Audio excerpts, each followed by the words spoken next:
Артузо үзүүлж байна.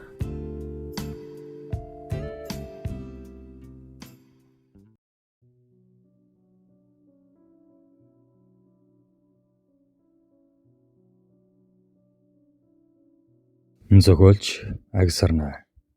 Хувьтай.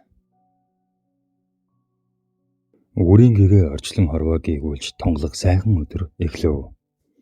Юмжир эрт босож татсан заншлаараа азарган дахиад онгодохоос өмнө сэрж галаа төлөв. Дөрвөн хантай гэр нь хорон энтэдэд дулаацажаагта шаргалцаа дарглан боцлоо. Гадаа цас бутран хонжээ. Хүүгийнх нь байшин хажууханд нь дүүнхийн харагдана. Ойртон очвол хуучны гар хийцэн Монгол цоожоор цоожлоод орхисон байлаа. Хүү минь ирж хоноогүй байх нэ. Хаачдаг хөөхт бай. Хэл чимээгүй явчихад байдаг. Боллоо шүү. Ингэж өөртөөгөө ярьсаар шатны дор шуугилсан түлхүүрийг авч хаалганы дотог шоров. Ээдээ энэ л байшин л түүний амьдрал аз жаргал зовлонгоныг ээлжлэн өнгөрч үдээ хөрсөнсөн. Ингээвч хүүн өсөж томорхын хэрээр ээлдэв зөвл хийж эхийнхээ өвлөн зэмлэхээс тэр шан нэг л өдөр одоо амьдарч байгаа гэрийг нь барьж өгчээ. Харин энэ үед дүүлзэн шөнийн явдалдаа түүртэн ядарч хөнгөн дэргэний арын суудалд зөөрмөглөн явна. Жолоо мушгиж явсан ахмаг насны эр урд талынхаа толинд дүүлзэн зэрвэс хараад өөрөөсөө даруй 20-од насаар дүү түүнийг болгоомжтойхон сэрэв. Дүүлзэн гой гэрийн тань гадаа ирлээ. Ингээд саяхан зөрмөлж явсан залуу хүү угуусхийн бөө. Тэгэхэд өнөөх ахмаг насны эр сандран машинаас гарч ирээд. Танд ёстой их баярлаа. Би удахгүй ирнэ. Гэхэд дүүлзэн тоомж өргөхөн толгой дохоод орчихов. Өнөөх эр сүсгэлсэн янзтай араас нь харж хэсэг зогсоод машиндаа сун хааз нэмсээр бараанд алдрав. Чимэнэр гэрээс гарч ирсэн юмжир хүүгээ хараад хэдэн үг хэлэх гэснээ бололтой буцсан эргөв. Бас л нөгөө юм хийжтэй. Нүд нь улайгаад царайн цаачгаж талига чаны минь аав хоосонгүй хүн байсан юм гинлээ. Тэр өвдөс чадлан миний өөцгөн хүүд эрдэг нь юу ч үлээдэ. Өөрийнхөө амь насыг хамгаалж чаддаг бол ерөөл гэхээс юу гэх вэ? Бурхан гончиг сумлаа минь гэж залбирсаар л байв. Дүүлзэн хаалгаа дотроос нь түгжиж хөшгөө хаагаад бүгдхэн гэрэл гаргав. Өөрөөсөө хадаг гаргаж ирээд нэм байлан дэлгэтэл алтны шижир туяа нүдэнд нь гэлтгнан тосов. Тэр игэл тааламжтайгаар бог малын шагаан хэлбэр тацуудгсан цэвэр алтыг ширтэн сууна. Овоо бэлтээ ирэнгэж. Даан чөтгөр өсч дор санаа муутай туучин да. Саян хийсэн үйл энэ таны шан харамж авах учиртай. Гэмгүй нэг амтны буян савыг хоослож харах нүдийг нь багсалсан шүү дээ. Би ч өвөлтэй амтын юм да. Ийм бодол дарагдан суусан дүүлзэн орныхон доохон талд өвдөглөн суугаад шалны хулдаасыг нь эвтэйхэн татаж зориуд засаж бэлдсэн банзыг авбал дугуй хэлбэртэй чихрийн төмөр сав харагдав. Түүнийхэн тагийг нэн саяын алтаа хийсэнд сав бараг дүүрэх шахад чихэлтэн оров. Алтаар дүүрсэн тэр сав дүүлзэнгийн ойрын 5 жилийн зүтгэл байв. Гэхдээ зүтгэл гэхээсээ илүүтэйгээр хэн нэгэнд хийсэн хараал жатганыхан шан гэмээр. Тэр шөнөө дүүлзэн усан хулган болтлоо хөлөрж нэгэн зүүдийг их л тод үзэж сэрэв. Салмаасан хүрэн дээлтэй янхахар хар хүн улаан үнэг дагуулan ирээд мөн новш минь нүдэ нээж сэтгэлээ чагна. Даруйхан баруун урагш явсгай. Тэнд чиний удмыг өргөжлүүлж хараалыг тайлах нуган өр дөрүүлэх эмбэй. Олж очиж чадвал орчлонгийн тоо солигох хоногийн тоо урдсан. Тамдигтай нуган өр мэндэлсэн цагт хараал тайлагдана гэхэд улаан үнэг дүүлзэнгийн бид орох шиг болов. Маргааш өглөөн дүүлзэн ихтэй баяртай гэж хэлэлгүй холын замд гарав. Гайхалтай тэр хаашаа явахаа маш сайн мэдэж байсан ч жохом ямар эмэгтэй түүний хань болохыг тэр төдийлөн ухсангүй. Аймаг дамнан урд нь ирж байгаагүй газартаа ирсэн дүүлзэн хий тиймэл зөрөн өнгөрөх эмэгтэй хүн бүрийг царай ажлын ширтсээр хэд онов. Арга барсанд үлдсэн буудлын давчхан өрөөний шаалан дээр завлан суугаад өмнөө бэлдэж тавьсан аяхтай архинд сүү хийж дээрээс нь эрхий хурууга зүсэж хэдэн тусал цус дусааж удтал ширгэлэн сууснаа. Гэнэтхэн агаар цазаж орхиход өнөөх шингэн газарт буулгүй уурсаж орхилоо. Хантал нойрсож бие өнгөрсөн дүлзэн хувцас өмсөж хүүхэд шуугсан сургуулийн гадна ирэв. Хүүхдүүд ярьж явсаар нэг л мэдгэд бүрий болчихов. Дүлзэн цөхрөлгүй суусаар л байв. Хажуугаар нь зөрөн өнгөрөх ийм гүйцтэй бүхнийг айцсаар л. Ходоод нь хонголцож учиргүй өлсө тегстэл алдахын даваанд эмэгтэй хүний цанган дэлгэнэх дөө. Чихэнд нь цорайтав. Энэ дөрөв түүний чих сорц гэж тэр инээд гарсан зүг харвал чухам хүү үзэгсэнтэй залуухан эмэгтэй настай авган амт явж байгаа нь харагдав. Дүлцэнгийн чихэнд хаанаас ч юм энэ мөнгө их шиг цорой сонсогдов. Тэр сайхан эмэгтэй ажээ. Хүн бүхэндээ найрсаг харьцаж үргэлж нэмсгэлэл тодруулж явах нь дүлцэнгээс огт өөр байв. Хэдэн өдөр түүнийг дагаж явсны хүчинд нэрийг нь болоод гэрийг нь ч мэдж чадав. Дүлцэн түүний нүдэнд өртөж танилцах гэж хичээгээд хэд хэдэн удаа бүтлгөөдөв. Угаас дүлцэн жижигхэн биетэй онигор нүдтэй хүний хараанд тэр бүрий дүртээд байхааргүй шавилхан ир юм. Хайр сэтгэлээрээ нийлж болдгоо юм бол харын хүчээр өөрийн болгон гэсэн бодолтой лав хөдлөгдсөн дүлцэн зөрөн өнгөрөх хоромхон зурт жимбигийн урд гархан үснээс самбаалан хэсэгхэн хүс сувлав. Орчлон хорвогийн амтаа бүхэн нойрсож сүнс хэсөвчлэн явдаг цагийг хүлээн суусан дүлцэн хөдөлж иглөө. Тэр биенээсээ салгалгүй байнга авч явдаг улаан хүрэн богцоо уудалж арх ямааны хатаасан элэг нутаглан эсэн ууд сүүжин ясгээд бас бус зүйлсийг гарган урж тавь. Дэгмэгцээ архинд чимх хатаасан элэг хийгээд сүүжний ясыг түүгээр норгон ундаалаад жимбигийн эзэгнээс сугалж авсан үсээ сүүжний ясны нүхнээс хэд хэдэн удаа орон уяад хүсэл дуудлагаа шивнэн үүр хаяархаас өмнө яаравчлан гарав. Тэр ажирлгүйхийн явсаар жимбигийн нохоонд уруулахаас наахнуур сүүжний ясаа хашаанд нь болж 7 удаа нулимад буцав. Энэ өдрөөс төд одлоггүй жимби дууга хураан газар ширтэж явах болов. Нэг нь мэдгээд дүлцэн гэртээ авчирч аав ээжтэй танилцуулаад хамт амьдардаг болчихов. Жимбигийн аав ээж нь нас дээр гарсан улс учраа ганц охиноо сайн хүнтэй сууж сайхан амьдрахыг хүсдэг. Дүлцэн хоёр өгшний сэтгэлд огт нийцэхгүй байв. Нэг удаа дүлцэн гадуур гарсан хойно жимбиг аав ээж хоёр нь урдаа суулгаад синхруулах гэж ихэд хичээсэн ч тус болсонгүй. Жимби хар цагаан дуугүй. Дүлцэн гэрээд нилээдгүй хэд оноход тэдний хотож банхаар шүн булган гэрлүүгээ боргон хуцдаг болчихсон байлаа. Жимбигийн аав нэг өглөө тэцэлгүй. За охин минь орон гэртээ ямар хүн дагуулж ирчгээд эзэн суулгаад байна да. Манай банхар урд нь хязаач ингэж байгаагүй. Шүн болохоор л боргоод байх боллоо. Хүү чамаг дүлцэн гэсэн байхаа. Эр хүн чин ийм хүний гэрд толгой хорогдож суудгүй гэдэг шүү. Тэгээд ч бид чамтай охиноо нийлүүлж чадахгүй. Чи эрдхэн замаа хөөн хагаа. Ингэхэд жимби учиргүй уйлж дүлцэн харин юу ч болоогүй айтай суухаач. Эгмаггүй уйлан суусан жимби ам нээж. Аав минь би дүлцэнгээс холдож чадахгүй хайртай юм шиг. Ажилдаа очиход хүртэл түүнийг бодоод байх юм. Та түүнийг битгий өгөөч. Ойр ганц өнчин хүн юм шүү дээ. Ожих гэр орон оожих хаяггүй түүнийг явуулж чадахгүй. Ингэснээр арга буюу охиндоо дийлдсэн эцэг их цаанал сэтгэл шаналж хоцров. Тэр шөнө банхар огт хуцаж сүйд болсонгүй наамгүм хонов. Хань минь нутаг дээр ямар сайхан юм бэ? Ингээд аав ээжийн галгаламтыг үргэлжлүүлэн авч явна гэхээс сэтгэл өөрөд байх юм. Чи минь манай энд дорхон оол дацаж орхиндоо. Ингээд буйна эхнэрээ хэрэглэн ширтэж ээжийн өөр дээр нойрсох хүүгээ хайрлан үнсээд гэрийн тавилга ажиж ирсэн машины жолоочтой хамт тавилга сэлдээ зөөж өглөө.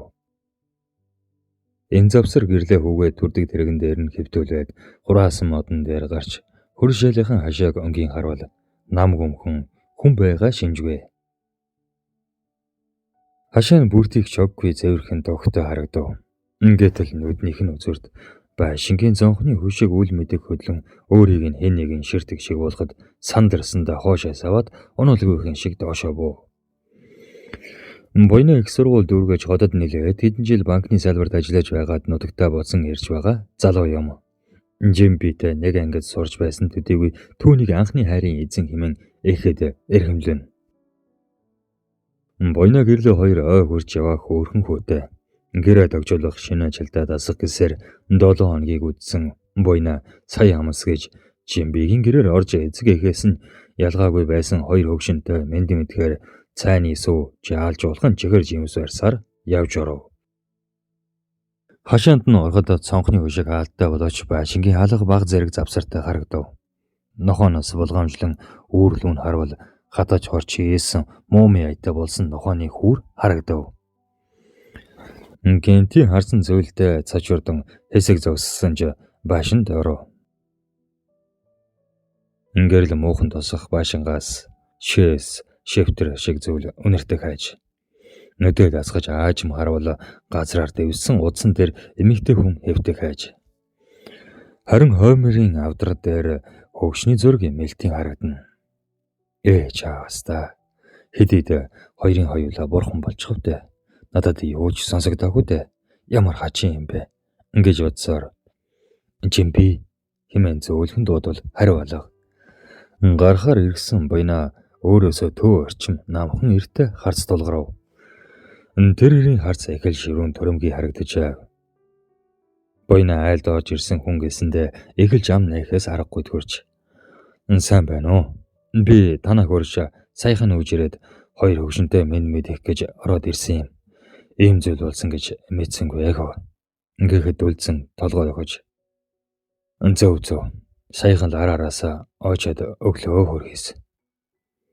Жимби мэн байгаа юу? Би тэр онтож байна. Эцэг эхээс хойш сэтгэл санаа тиймхэн байгаа. Тэгээ яв. За тэгвэл би дараа орж ирээ дээ. Энэ жаахан юм. Ингээд удаа зөлөө өгвөл цаахаар үл тоомсорлон. Цаацуу алгадаа хөө. Энэ маань ухаан санаа нь орж хараад жаахан тиймэрхүү байна. Чи дараа ирнэ үү дээ. За тэгэлгүй яах вэ? Гэсэн буйна газар хөвдөх эмхтэйгээ Жимби гэдэгт итгэл муудайхан дахин харуул баруун нүднийхэн доорх жижигхэн харминг нүдэнд нь тосов. Дээ мөн байна шүү дээ. Яаж аваад ийм байдалтай болчихв доо. Жимби чухам ямар шалтгааны улмаас ухаан солиорсныг нутгийнхан амд амжин битүү хүнд цуурна. Зарим нь хөөрхийн минь эцэг эхээ араараас нь алдсан бие давхар хүнд яаж өлегтэй байх вэ? Сэтгэл нь дийлсэнгүй. Гэх бол арай учир мэдэх цөөн улс айд энэ хөргөн хүүд их л учир байна. Анаахан бие сайтай хөгшчүүл байсансан. Сүүлийн үеэс нэг л хачин байсан шүү. Ингээх зэрэгээр амарлдуулан бурсаар цагийн эрхэнд мартагдах төгсөнч ухаан солиотой Жимбигээс ямар хүүхэд гарахыг хүлээх улсч бас байв. Үнэхээр ч дүлзэн өөрт нь таагүй байсан хөгшчүүлийг тэнгэрт дэвшүүлжээ. Түүнд Жимбигийн ухаан солиорсон эхэнд зөв санагдсан ч удалгүй түүнээс гарах хүн адилхан дөрүүл яана гэсэн айдас сургасаар нэгэн өглөө Жимбиг дагуулan улс амтны хөлөөс зайдуухан уулын бэлд өдөржин алхасаар хүрв. Тэр даруйда аргал хомоол бургас мод цоглуулн түүдэг асаав.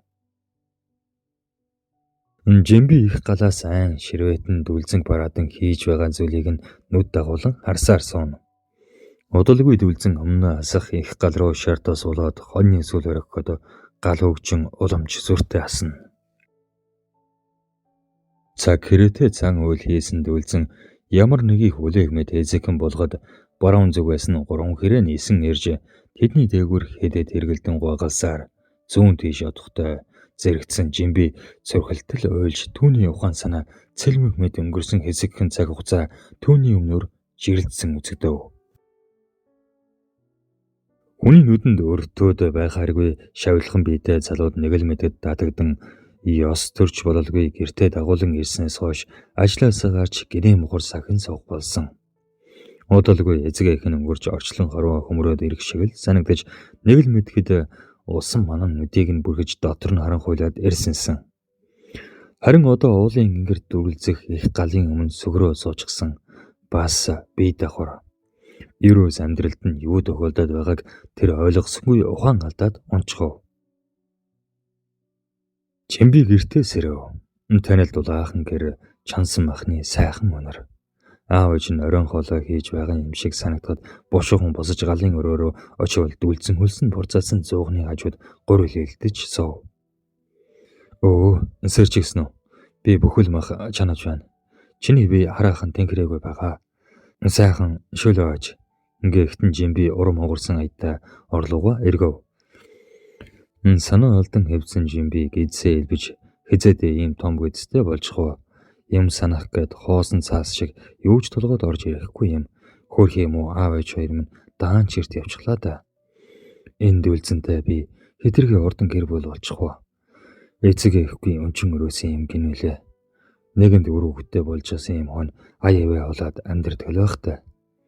Ямар хурдан эргчдэг ховь тавилан бэ. Энэ өдрөөс хойш Жимби өнгөзөөс засан төрөвтөө бэлдэж эхлэв. Дүлцэн нэг л нууцлаг уяа шөндөлөөр гарч явчихад эрэхтэй маргааш нь өдөржингөө унтаж амарна. Элдв аашсан гарахгүй боловч хүйтэн хүндээ. Ингээхдээ Жимбиг элдв гэрийн ажилд хүргэлгүй амарч хүүхдээ эсэм төрүүлэхийг байн байн сануулж элдв эд хэрэглэл хэрэглээний зүйлийг бөөнбөөнөр нь авч ирдэг байв. Дүлцэн ураг удмынхан дайсан бүргэд навааны ач удган сэхэлийг хорлохоор хэд хэдэн хараал хийж шоглсон ч даруй өөрөө түүндээ унаж гарна тужигдаж элдв зүйл хийж чадхаа байв. Ингэсэн ч тэр үүндээ огтхонч цугалдсангүй. Харин ч хизээ мэдгүй хөнгөрөх төгсөн эхнэрийн хэвлийн хөд харна. Буйна гэрлөө хоёр Жимбигийн ухаан санаа эрүүл болсноос хойш эхэл найр таван хоёр гэрээрээ орж гарцаадаг болсон ч Дүлцэн тэдэнтэй үг солих нь ховор. Заримдаа бүр дээр шаадаг байрын инч харагддаг байлаа. Хөхөө өвлийн хүйтэн харилж хурцаас ханзарч өдөр хоног ээлжтэн солигцоор 100 цагийн налгар 50 цаг дороо. Тэнгэр хангаа дэлгэнэж хурбороо харамгүй хайрлаж хорвоо дэлхийн өнгө цас санжгэлээ өдөр шинэгүй зүсрэн орох бороонд зантал бай шалбагдадан төлөө мод норон хэрэндээ хөрхөн зоторч эхлэв. Хөдөө байсан болж сайхан да. Хурдан барны нороонд салхи эсгэрдэлтэй хаваадал. Ийм бороотой өдөр ээжийн минь борцтой хийцтэй цаа. Онли. Йоо төсөөлсөн чи бүр араа нэшөөс асгарлаа. Дараасаар хамраад гурлаа хөдөө очиж хэд оны. Аав ээжигээ ч санаад байна. За тэгье. Буйна минь чи заримдаа хүүгээсээ илүү ирэх юм шиг санагдаад байна шүү. Ирчүүд бид чинь том жижиггүй эрхлэх дуртай. Тийм ээ. Аав хөө. Хоёулаа нийлээд ээжтэй сайн эрхлэх юм шүү. Ингээд тэн дээр тунтар алхах хүүгээ хөөрдөг суух залуу гэр бүлийн аз жаргалыг хэн ч харсан атаархмаар. Усан бороо өөтөн аргагүй цутгаж дээврийн надар дээр тор дорхийн туслах борооны чимээг чагнан хэвдсэн Дүлцэнгийн нойр хулжжээ. Хүн болж төрснөөс хойш хизээ ийм амар амгалан амьдрснаа бодоод олсонгүй. Үйд амьдсан мундаг бөө хараалж ядахын салган сарниан сүнс өдөр дуудаж талигаачийн арга ирээхэнтэй уулзуулна гэж их л солирч явжтэй. Ингээхдээ бас ор хоосон толгой байгаагүй ч гэсэн арай алдын дүүж байжээ. Ингээвч зориод ирэх хүмүүсийн талаас илүү салгаад өгөөч, ховстоод өгөөч, хараагаад өгөөч, амь голыг нь таслаад өгөөч гэдэг байсан босоо. Ингээд бодохоор өөрийгөө бас буруудах харахгүй юм шиг. Яасан үлдээ хороо вэ? Өөгийн минь өстөн дайсан бүргэд навааны өр удмаас өш услаа авах гэсээр хамгал муухай бүгнийг хийж явсаар харлав сангийн удам залгасан ирчүүд 30 нас хүрээд талиж удахын учир юунд хийдэг энэхэн биеийн ухаж ойлгож чадсангүй. Долоодох үеийн балчир минь бүхний зангилааг тайлж өс хонзонг минь авч чадах их зайрантан болно. Шин тэмдгэн зүүн хөлийн уландаа шагаа дарам улаан тэмдэгтэй. Гэдсэн дотроо шүдэлсэн төрхвэ гэснийг санан хэвлэхтэй үе юм шин. Бүх насаараа идэж уугаад ч барахгүй хатуу эд сулуулж чадсан дүүлзэн идэж уух өмсөх зүгтээ толгой өвдөх зовлонгүй. Анх ирсэн шөнө хүмүүс унтсны дараагаар дааванд боосон алтаа баашингийн ард овоохон гүнзгий нэг ухаж нуусан билээ. Сарда нэг удаа түүнээс хэрлэх хэмжээнд тааруулж багахан авдгийг хэн ч үл мэднэ. Баруун талд орон дээр нь унтах жимби өвдөж эхэллээ. Гадаа үүр хаяарах яагаачгүй. Нам ухан шивэрж байсан бороо хуунгаар зодох мэт шир өсч гэртгүүт даажээ. Орготмын бахаргаал тэнгэрээс дэдгсэн агуу заримтан болох нуган үрээ өөрийн гараар дөрвөлөөр эртнээс үлдсэн дүлзэн цаг нь боллоо гэх шиг 100 хундаа гал өрдөж зөөлөртөл нь ээлдсэн хоны арьсаа дэвсэж дээр нь арга тавьжээ. Өвдөлт нь улам ойртсон жимби арагнаас хамаг байдаг чадлаараа зуурч царайгаа хүрэнтэл дүүлэх боловч ус нь гарснаас хүүхэд гарсангүй. Дүлзэн бүр сандаж орох байхаа олж ядан хид имэйл босон сууж элтвийн хөвс ургамал асааж усанд тарин шимшин уулгах боловч огтхонч нэмэр болсонгүй. Бүргэд намааны үр хойч удхан сэгэлийг шөөлөх гэж яваад өөрөө тэрэндээ унаж гар хөл тушаатаа болсныг мэдэх чиглээ шивсэн тарин шидэ үзүүлэхэ байсныг даанч ухаж ойлгосонгүй. Хамаг чадал нь барагдан жимби сулбан хэвдэж нүдэн хөдлөхөөс өөр танхилгүй шахам боллоо. Байдал нэгэнд эвгүүдэд ирснийг эрх биш гадарлаж амьлаг бараадахар шийдэв. Дэгэвч хар усан борооноор явган нүцгэн унаа малгүй хаачих вүлээ. Гадаагүй гарч хав ойрыг хараачилбал годомжаар явах нэг ч машин нэг хүн алга. Тэнэг эртхэн эмнэлэг бараадах минь яалаа. Хайрын сайхан хүүмэн өнгөрлөө харан хуушин ямарч машин тэрэг явахтай. Дэ тэнгэр эцэг өвгөд минь хүүгэн эвэлдэн аваад үрийг 9 минут байлгаач гэснэ. Нэгийг сэхэрсэн мэд хувц сунраа засаад бойныгийн хашааны төмөр хаалгыг хамаг шадлаараа балбиж эхэллээ. Ана нохоо боргоод байх юм яасан болоо. Харин дэглээ. Байц хашааны хаалга хүн цохоод байгаа юм шүү. Харанхуйш нь усан борооноор юу байдаг вүлээ. За юу ч гэсэн гарч харъя та. Болгоомжтой байгаарай. Юу ч байх юм.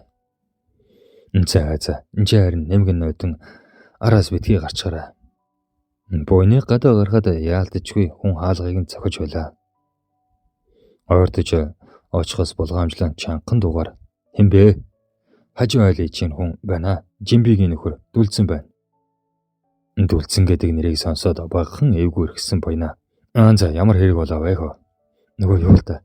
Жимби маань төрөх гээд сандаргаад бид хоёрыг унаагаараа эмнэлэг бараадуулаад өгөөч. Ус нь гарчихсан би нэх муу байна. Тэгээ юу. За би одоохон машин хасаагаад гарлаа.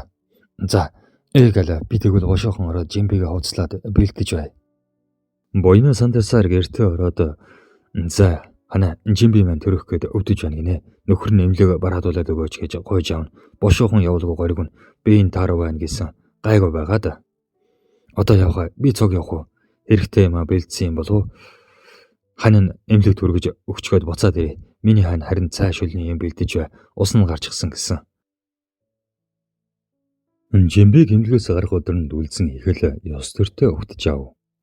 Хэцээдээ авч гсэн эмгийн морь цоо шин машин унаж хөх торгон дээлэр гангарчээ. Дээрэр совлогчийн гараас хүүгэн авч хар цагаан дуугийн машиндаа ороод суучгав. Бусдаа санаа зовсон жимби цүнхтэй хувцас барьсаар араас нь алхав. Гэртээ орсон даривдаа дүлдсэн жимби тандаж. За алуу өгийнхэн үлгээд аваг бошоогон таг гэхэд нь гайхсан жимби. Хүн унтаж байна шүү дээ. Энэ сэрхэр нь болъё гэвэл дүлдсэн царай баран хөмсгөө атруулаад. Чи бошоолоо та. Би хармаар байна. Эцэг нь хүүгээ үзмээр байна гэж чамд хэлээд байна.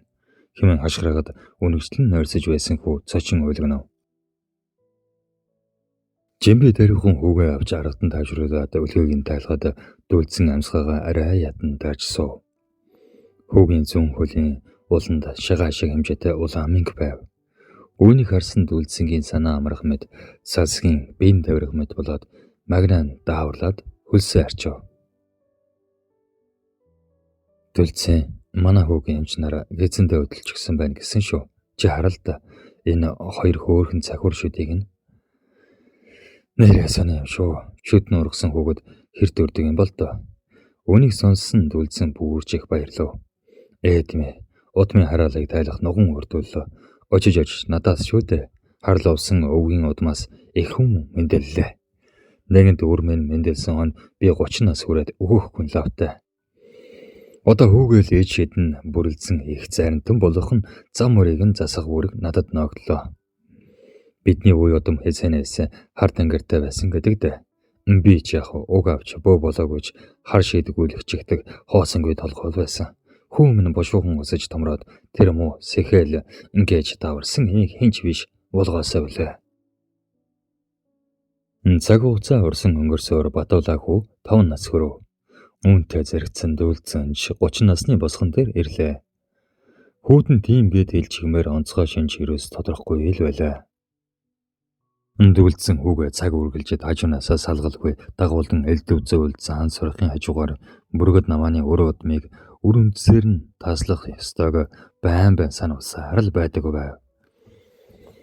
Жимби хүүгээ гаргаснаас хойш гэрийн ажилд дарагдан энгийн нэгэн эзэгтэй болж хувирлаа. Түүний нөхөр ажил хийхгүй мөртлөө юу хэрэгтэй гэснийг нь аваад л ирдэг. Хайр халамж байхгүй, хэрүүл таслал байхгүй. Энгийн амьдралдаа тэр тасжээ. Дүлцэнгийн төрсөн өдөр ойртох тосом айхгүйч айгүй гэсэн шиг дотор нь давчтан салгалаад байдаг болсон ч ганц итгэл найдварлсан хүүгээ хараад тавширдаг байв. Тэртээ нэгэн үед хөвсглийн гүн тайгаад хүч шадал эндэнцүү 2 бөө нэгэн нутаг болсноо аж төрдөг байж. Хин хэндэ хийж гим хоргүй мэндийн зөрүүтэй боловч харсан тэнгэр нь өөр учраас ханасан ч нөхөрлөх нь үгүй. Ингээд л нутагт нь хүний мууд дуртай дэлс сул худал үг тараах дуртай ойлгохгүй нэг ир байж л дээ. Түүний олон наадмын айраг дөрөв авсан хул хонгормор хулгай зэлгээд өртөж бөөн эрэл сурал болоод ч олдсонгүйд манер бүргэд наванд очиж арга чарга хайжээ. Бүргэд наван хэзэнээс шудраг үг хэлн хурцдуул eerэлхэж гацалгүй ин хэлжээ. За чиний хазаасан үйлс урт хэлний болгоос болж атоны тэнгэр чинь хазаасан байна. Чиний хул хонгор эргэж хотондоо ирэх нь юу бол ирсэн ч чамд гарлагын үүдэл нээх болов. Хайж олох гэсний хэрэггүй. Гэхдээ тэр эрдэндээс шуудхан гараад хар лувсангийн боргерт очижээ. Харин лувсан нарийн учрыг мэдэж байсан ч түүнээс авсан хатуу эдэлтэй сэтгэл ханаж өнөөх хадуу хаанаас олох зүг чигийг нь нарийн сайн хэлж явуулжээ. Үүнээс одолгүй морио олж ирсэн нэгэн өвлийн зуднаар хамаг малаа алдаж өгөрч хосорчээ. Олмаар шарлахаж орсондоо 2 бөөгийн дунд эвдэрэлзэх хорон үг чулуудаж улсанданд хар лувсан хатам өгнөөс нь дэж угаж өгөхөөс буцахгүй шунлын толом мөнөөсөө мөн харин бүргэд наман ёстой ир хүн боль битгий ихтэн биел саваг өдөж тэр хадгуусыг авчираад хотоо харлуулчихлаа гэсэн ирэг хаасаагүй дараасныг лувсан сонсоод өөрийн чадал хүчиндээ ирдэж бүргэд намаа миний хаанч хүрэхгүй худлаа гэвэл би түүний онгосаг усыг байранд нь оруулж чадна хэмээснээр үүдэн тэдний дунд хагарал гарчээ. Линтэнцүү 2 бөө бие биенд хаялга илгээж хүчээ сорж байв. Ингэсэн чинь нэгэн улаа харлуулсан бүргэд намааны илгээсэн усан хаялгад ихэхэн барц алдан үххийн нагуур сэхэд хор шарандаа намааны 30 дөнгөж хурж байсан их хүүд нь хараа лээж өргсөнд тэр хүүд орхно амин хөөс сархан хамаг биеийн таталтан зовж өгчээ. Үүнд нь уурсаж орсон наман ловсангийн үрийн урд хамаг эр хүйс нь 30 нас хүрээд амьтайх хараал хийснээс болж идүгэгийн дүлзэн чижигнэн суух шалтгаан najаа. Нас 80 дүгсэн ч угаан санаа зэлмэг бие хөнгөн шингэн сайхал удган зүсэн зүйлийн эмийн ормол өнөрцсөн урцанда суун. Нэр бүхий л насаа босдын сайн сайхны төлөө зориулж яваа нэгэн юм. Сүүлийн үеэс түүний зөөд нойронд байдаг нэг хонх жингэнсэн дуурах хэзээ ээж зүгс үзэж байгаагүй балчрын төрх зөөдлөгдөх болов. Тэр балчрын ард аврах том хан гарч шуу дүүл нисэх хаж. Жохом юу хэлж ирээд байгаа нь тодорхой бус. Эл явдалтай зэрэгцэн дүлзэнгийн гэртч сонин хажин юмс болж эхлэв. Тоглоод наадад суусан хүн гэнэтхэн л аав өдөө учиргүй зэмлсэн ширүүн харцаар харж аав та бусдаас авсан хатуу шараа даривхан зайлуулж орон гэрээ ариутгах. Тоомгүй хийсэн үеийн үрэ эдлэх хувь танд ноогдож байна. Гэмгүй олон хүнийг гэтлэх заяаг хазаалган гэм нүглээ нэг насаараа цайруулж амьдрах гээд хүрэхгүй ажээ. Үйл түмний үр болж мэндэлсэн би үүнээс чинь бас хугаслах хувьтай ажээ. Ингэснэ гартаа бэрсэн модон машинаараа өргөжлүүлэн тоглоод сочгов. Дүлцэн хэлэх үггүй хэсэг сууснаа хуцас хунараа засан хүү өдөө сүрхий харчгаад шийтсэн айтаа гэрээсээ гарав. Баашингийн ард нуусан бүх алтаа авч хэсэг харав. Өнгөн шижиртэн шоколадсаж галтгах хаж. Өгн үлдсэн бүх насаараа эхнэр хүүгийн хамт хэрэглэж болох л байсан юмсан. Ингээвч амнаас үнтэй алт гэж юу байх вэ? Хүмүн яахаарахгүй ингийн нэгэн биш бололтой. Сая юу гэж вэ? Айхтар чадaltaй нэгэн болгон дамжиггүй гэсээр алтаа аван хойд алдан дүнхийг хайрхан ууд машин ажиглуулан дахив. Дүлзэн ууланд очиж алтаа болгох санаатай байсан ч чигээ урчлав. Нар уулын цагуур осны хойхно гэртээ ирсэн дүлзэн хүүгээ нүдэрээ хавил өнөөх аль хэдийн унтжээ. Харин жимби түүнийг хүлээсэн айдаа суужав. Хүү яасан эрт унтаа вэ? Тоглож байгаад л унтлаа. Чи хаагуур яваад ирвэ? Машина яачаад алхаж ирэв? Зарчлаа. Өөдөгөө юу? Гинэ юу болоод доо чимэн. Чимби би чамд өнөдөр бүхний ялах хэвээр. Надад чамаас нуусан өчнөө зүйл бий. Ингэвч одоо нас үлдээгүй бололтой. Миний төрсөн их би чамд худал хэлж чамтай соосон юм. Намайг уучлж өршөө. Би дан ганц өөрийн махан биений жаргалын төлөө олон муу зүйл хийсэн нүгэлтэн. Гинэтхэн юу яриад байна удаа? Арх ууж хаяа да. Үгүй дээ үгүй. Би хэзээ байлаа хар усамдаа хүргэж байлаа да. Үгээд ин хэлсэн сойж дүлцэн бүр хөв давланга өнөө маргаашгүй эрлэгийн хаалга татна гэдэгтэйгээ итгэлтэй байлаа. Шүн унтаж байсан дүлзэнг хэн нэгэн тадах шиг болгоод гайхан сэрвэл хүүн ажээ. Аава та наашаа босоод ирээ. Яасан миний хөө? Ингэсээр дүлзэн босож ирээд цайл гайхан хөшиж орхив. Жимби өөрийн орон дээр туухтай чинь нойрсон шарагдана. Харин гал зуухны өрөөнд хамаг юм дээр дороо орон эмх самбаргүй болсон харагдана. Хамгийн гайхалтай нь Батулаа хэзээний том хүн шиг. Аава та наашаасаа. Та өнөөдөр их зөв юм хийжээ. Өндөр хатуу үед унаж яваа машина бусдад өглөг болгож өгсөн чинь тунсан. Одоо харин та намайг аваад үүгийг ярихаас өмнө хүн амьтанд төдийлөн хөрдгөө уулын нөмөрт аваач. Ингээд үлдсэн унаа машингүй яах вэ? Хоёулаа гэвэл яагав? Бойны ахын машиныг төрөгхөн гой. Бараг одоо үүдэнд таныг хүлээж байгаа би. Түргэл аав минь. Дүлцэн тэр даруй хам хум хувцлаад харг өгөөр хөршийнхээ халганд харааж хүрвэл бойнаагаа дана тамхилаа зогсож байв. Сайн байна уу бойна? Яаралтай гараад унаага хэрэглүүлээч үү гэвэл. Сайн. Тэгэлд танаа хоёр зүгээрөө нэг л эргэж ургаад нойр хүрэхгүй байсан юм. Чам туслах гээд байж л дээ. Маа энэ дэлгүүр аваад яв. Дүлцэн хүүгээ зулгасаар шүн дундын алдад согоо тайрхан хэмээх уул руу зүглэж байв. Одсон дэрвдээ гэрээс бэлдэж гарсан хуурай модоор нэгэн их түүдэг асуу. Батулаа юу үгээ чухам сайн мэдэж байх нь гайхалтай. Тэр ойр хавийн өвснөөс даруй зулгааж хүний хэлбэрт оруулаад дээр тос тусааж тавь. Мөн оцгтой нойтон мах сарваж бие бүхэлд нь арчиж хүн дүрстэй гурлын дотор би маха хийхийг зааварлав. Дүлцэн хэлсэн өсөөр бүгдийг хийвэл хэзээд бэлдчихсэн юм гэмээр хар даавн дойроо суулгаж гадуур нь гангасааж сая боллоо гэх шиг эцэг рүүгээ харав. Батулаа гурлан биетийг газарт болон дээр нь ямар нэгэн юм зорж орхиод өвсөөр хийсэн хүний биетийг галдгээв. Дэгмэгц гал огцон бадран асаж эхлэв. Батулаа харин хэн нэгнийг аргадах мэт үг хэлсээр сүү арх хэжнэн өргсөөр үүрцэв. Хүү ихэд сулджээ. За боллоо. Амны харлаа. Та одоо цаашаад сайн сайхныг хичээж бусдад буян болж аваарай. Ингэж хэлээд Сулбан онов. Үүнээс хойш хэдийнэ 30 жил улиран өнгөрөв. Дүүлсэн төрөл арилцсан мэт өөрчлөгдөж хүйтэн хөндий гарц эрс зөөлрөн босдод чадхаараа тус хийж явсаар 60 насыг зоглов. Өгшин ихийгээ хажуудаа авчирч асар сар тэнгэрт дэвшүүлжээ. Хүн ховсон өөрчлөгдөж чаддаг ажээ. Батула эрдэм чадал нь хитээдсэн алдар нэр нь олноо төгсөн их зайрамтан болов. Амьдрах хувьд олон хүн хүнд өөр ирэх боловч Бурханаас зурсан зураг төөрөг хүн заяанд төрөх нь ямар их хувь бай.